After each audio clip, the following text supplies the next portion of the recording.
અંબાજી ખાતે ગુજરાત રાજ્ય માધ્યમિક અને ઉચ્ચતર માધ્યમિક શાળા વહીવટી કર્મચારી સંઘનું અધિવેશન યોજાયું.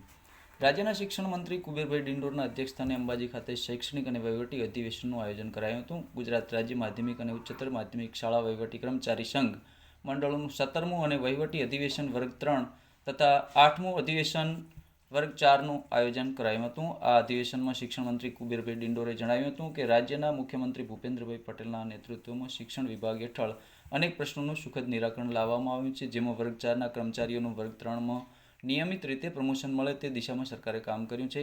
અંદાજે 418 જેટલા વર્ગ 4ના કર્મચારીઓને વર્ગ 3માં પ્રમોશન આપવામાં આવ્યું છે.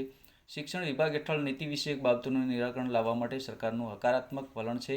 વડાપ્રધાન નરેન્દ્ર મોદીએ શરૂ કરાયેલ પરીક્ષા પે ચર્ચા કાર્યક્રમમાં વધુને વધુ વિદ્યાર્થીઓ જોડાય તે માટે મંત્રીએ અપીલ કરી હતી. તેમજ આગામી બોર્ડની પરીક્ષા માટે તેમણે વિદ્યાર્થીઓને શુભકામના પાઠવી હતી.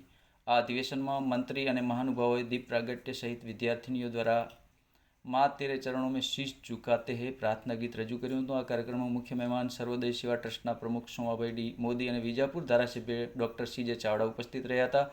અધિવેશનમાં મુખ્ય પ્રમુખ ગુજરાત રાજ્ય કર્મચારી મંડળ, ગુજરાત રાજ્ય શાળા સંચાલક મહામંડળ પ્રમુખ શ્રી ગુજરાત રાજ્ય આચાર્ય સંઘ પ્રમુખ શ્રી ગુજરાત રાજ્ય ઉચ્ચતર માધ્યમિક સંઘ મહામંડળ પ્રમુખ શ્રી ગુજરાત રાજ્ય માધ્યમિક શિક્ષક સંઘ મહામંડળ અને સરકાર નિયુક્ત બોર્ડના સદસ્યો ઉપસ્થિત રહ્યા હતા.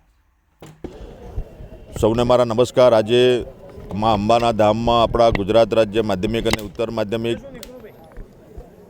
શાળા વહીવટી કર્મચારી મહામંડળ એમાં વર્ગ 4 અને વર્ગ 3નું આજે એક વહીવટી અધિવેશન આજે મળ્યું છે. આ દર વર્ષે મળે છે. આ એક બધા શુભેચ્છા મુલાકાત માટે મળતા હોય છે અને સાથે સાથે વિશેષમાં વર્ષ દરમિયાનના જે નાના મોટા પ્રશ્નો હોય એ મહામંડળના માધ્યમથી વહીવટી જે આજે કારોબારી હોય, જે પ્રમુખ મહામંત્રી હોય, અધ્યક્ષ હોય, એ નાના મોટા પ્રશ્નો સરકારમાં સાથે વાટાઘાટો કરીને ઉકેલની દિશામાં આગળ વધતા હોય.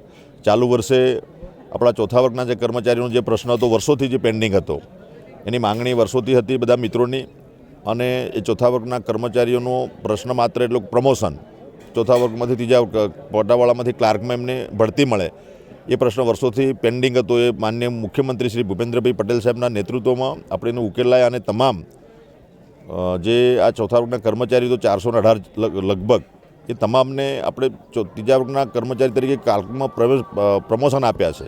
એટલે બધા જ મિત્રો આજે પધાર્યા છે અને આજે અભિવાદન સન્માન સમારંભ અને બધાના સંઘના મિત્રો જે છે બધાનું સન્માન સમારંભ થાય અને બધા મળે અને ચિંતન મનન થાય અને બાકીના નાના મોટા જે પ્રશ્નો છે એ પણ અમને આપ્યા છે. અને આવનારા સમયમાં નીતિ વિષયક જે બાબત છે એ નીતિ વિષયક રીતે એનો ઉકેલ આવનારા સમયમાં લાવીશું અને તમામને હું ઢેર સારી શુભકામના પાઠવું છું.